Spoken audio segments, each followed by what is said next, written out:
2026 సంవత్సరం స్వస్తిశ్రీ పరాభవ నామ సంవత్సరంలో మరి గోల్డ్ మెడల్ కొట్టబోతున్నటువంటి రాసులు ఉన్నాయండి.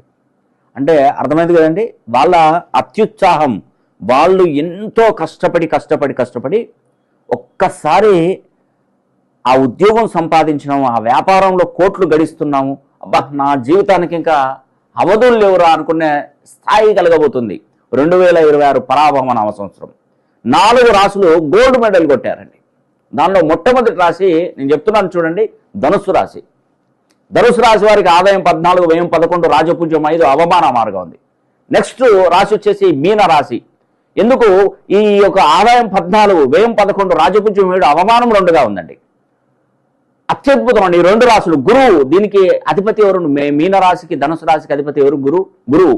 కానీ శని పీడిత రాశులే. శని అర్ధాష్టమ శని, అష్టమ శని నడుస్తుంది. ఆ ఏలినాడు శని, అర్ధాష్టమ శని నడుస్తుంది. ఏం ప్రాబ్లం లేదు. ఎందుకంటే మనకు జనవరి 20వ తారీఖున శని హోమం చేయించుకుంటారు కాబట్టి మీకు ఏం ప్రాబ్లం ఉండదు. జనవరి 10వ తారీఖు అదేవిధంగా వృశ్చిక రాశి ఆదాయం 11, వ్యయం 5, రాజపూజ్యం 2, అవమానం 6గా ఉందండి.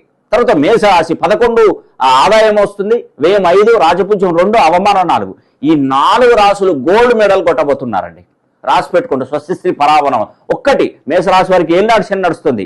వృశ్చిక రాశి వారికి కూడా కొంత ప్రభావం అనేది కూడా చూపెడుతుంది. అందుకే జనవరి 10వ తారీఖున శని హోమం జరిపించుకోండి. ఖచ్చితంగా అస్సలు మిస్ చేసుకోవద్దండి.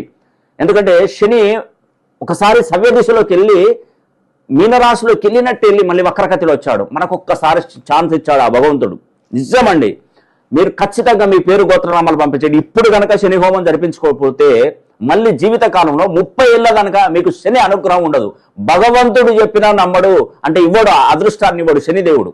కాబట్టి దయచేసి చెప్తున్నా, ఒక్క మాట నా మాట వినండి. శని హోమం జరిపించుకోండి, మీ పేరు గోత్రనామాలు పంపించండి. శని హోమం జరిపించి ఆ వీడియో కుంకుమ ప్రసాదులు కంకణం మీకు ఎక్కడ దేశ విదేశాలలో ఉన్నా కూడా మీకు తప్పకుండా పంపిస్తాను. మీరు రానవసరం లేదు. ఎందుకంటే శనికి చతుర్ముఖ దిగ్బంధంతో తెల్ల ఆవాలు, నల్ల నువ్వులు మూట కట్టేసి నల్ల నువ్వుల నూనెలో ముంచి మనం ఆ శని హోమంలో వేసినప్పుడు ఆ శని ఆ అద్భుతమైనటువంటి హోమం ద్వారా ఆ మంటలో వేయడం ద్వారా అది చిటపటని కాలుకుంటూ పైకి లేస్తాయండి. లేచింది పక్కన వాళ్ళ మీద పడతాయి, మళ్ళీ శని వాళ్ళకు పడుతుంది.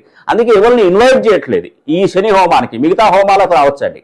కాబట్టి శని హోమం ఆ దుని చుట్టూ, అంటే ఆ హోమం చుట్టూ చుట్టినటువంటి కంకణాన్ని మీకు ఇస్తాను. ఎడమ చేయి కట్టుకోండి. ఆడవాళ్ళైతే ఎడమ చేయికి, మగవాళ్ళైతే కుడి చేయికి, చిన్నపిల్లలైతే కాలుకి కూడా కట్టుకోవచ్చు. శని మరి చిన్నపిల్లలు కాలు కింద కట్టుకుని, చిన్నపిల్లలు దేవుడితో సమానం కాబట్టి వాళ్ళకి ఎక్కడ ఏ తాయెత్తు కట్టినా కూడా, ఏ దారం కట్టినా కూడా భగవంతుడు ఆశీర్వచనాలు ఎప్పటికీ ఉంటాడట. కాబట్టి 4 రాసులు గోల్డ్ మెడల్ కట్టారండి. మీకు అద్భుతమైనటువంటి